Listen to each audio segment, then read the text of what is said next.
It was once home to one of the largest sugarcane production company towns in Puerto Rico. Today, it's one of the island's culinary capitals. Located on the southern coast of Puerto Rico, Salinas derives its name from the salt flats that used to cover parts of its Caribbean coastline. Today, to quote a local resident, the only place there's salt is at the supermarket. My wife and I visited Salinas on the morning of February 12th. We got there at 8:47 and by 1:30 we were gone. You can learn a lot about a town in 5 hours, especially when you run into a local expert. And if you read a little after the fact, many additional factors come into focus. This video is all about that. A short trip to a local Puerto Rican town like any other tourist would.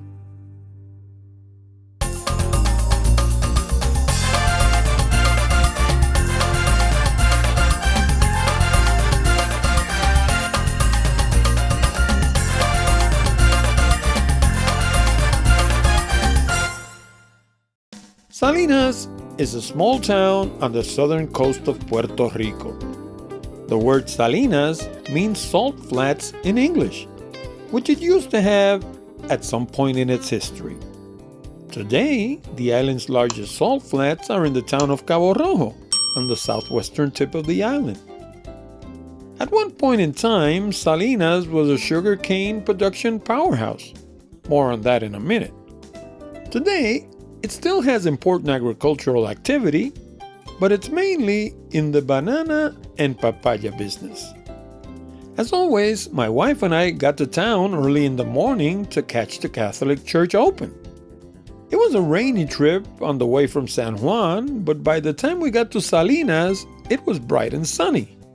And here's a bit of local meteorology for you.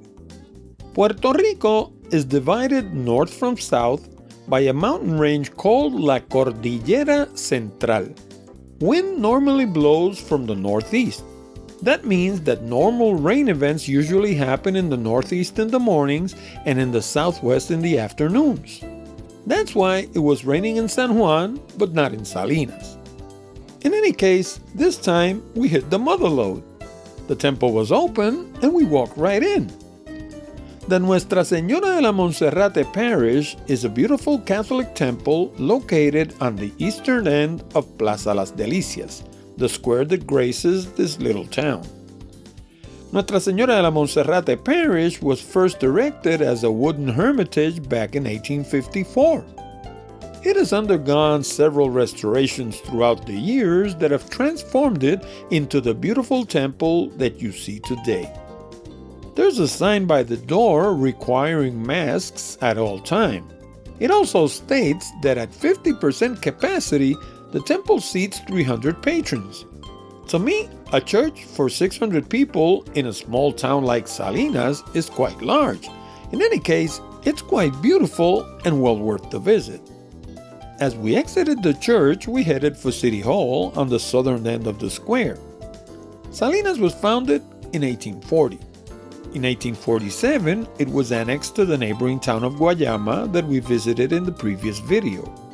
In 1851, it regained its status as an independent municipality. I'm always amazed at how little information I find while producing these videos. For example, to find when this beautiful building was erected, I had to visit a website in Oklahoma and another one in Washington, D.C. And in case you're wondering, it's a neoclassical structure built in 1920.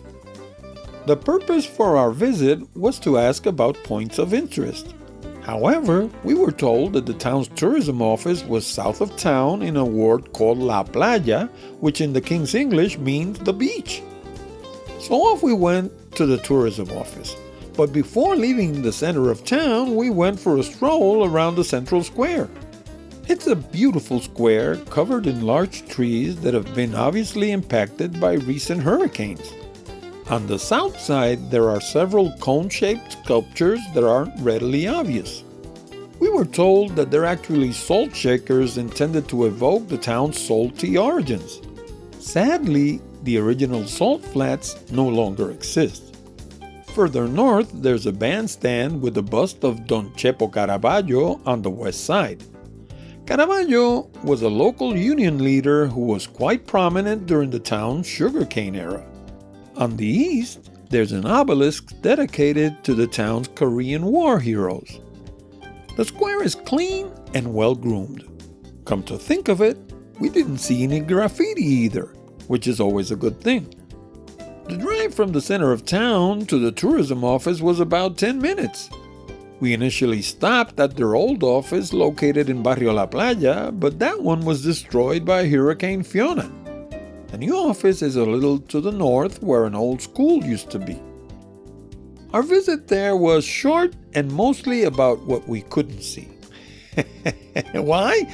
Because Salinas is a foodie town, and most of the activity goes on during the weekends.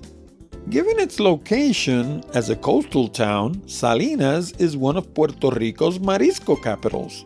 And in case your Spanish is kind of rusty, marisco means seafood, and Salinas has them all. Although you can find seafood restaurants anywhere in Salinas, most of the really good ones are within a 2-mile stretch along the coast of Barrio La Playa. In English, La Playa Ward. This video wouldn't be complete without talking about Central Aguirre. Central Aguirre was a 2,000-plus acre sugar plantation and mill that operated in Salinas between the 19th and late 20th centuries. In 1898, the operation was purchased by Ford & Company and converted into a company town. In case you didn't know it, a company town is the closest form of slavery, except that it's legal. So why call it slavery? Well, because the workers in a company town had no way of escaping their reality. At first glance, life in a company town might have seemed great. You had housing, shopping facilities, churches, entertainment, parks, post office, telegraph, and even a hotel, all inside a community that was separate from the regular town of Salinas, or whichever other town might have been the case. That's right, because company towns sprouted like mushrooms after the United States took over Puerto Rico. But not all was peaches and cream. Workers at company towns were paid with vouchers instead of cold hard cash. Those vouchers were only redeemable at the stores inside the company town. Hence, the workers had no option but to buy everything at company stores, regardless of price, variety, and quality. On the other hand, the town didn't benefit either from any kind of multiplier effect. In the end, the workers were left with a substandard quality of life and no money to show for their hard work. This sparked the creation of labor unions, which led to legislation, better working conditions, and the eventual demise of sugarcane farming on the island. Of course, this whole chapter in Puerto Rico's history didn't happen as neatly or as succinctly as I've just told you. It was messy, people got hurt, and many lived in misery for close to 100 years. Our last stop was going to be at El Albergue Olímpico, the training facilities for Puerto Rico's elite Olympic athletes. It has a museum where you can learn about the island's illustrious and hard-earned participation in World Games. Sadly, it was closed and it wouldn't reopen until February 27th. On our way back, we went by 2 additional attractions that we actually covered in our video about Cayey. Why? Because everyone thinks of them as belonging to Cayey, but they're actually in Salinas. The first is the monument to the Puerto Rican peasant, or Monumento al Jíbaro Puertorriqueño. It sits right next to the PR 52 expressway, and you passed it on your way to Salinas early in the morning.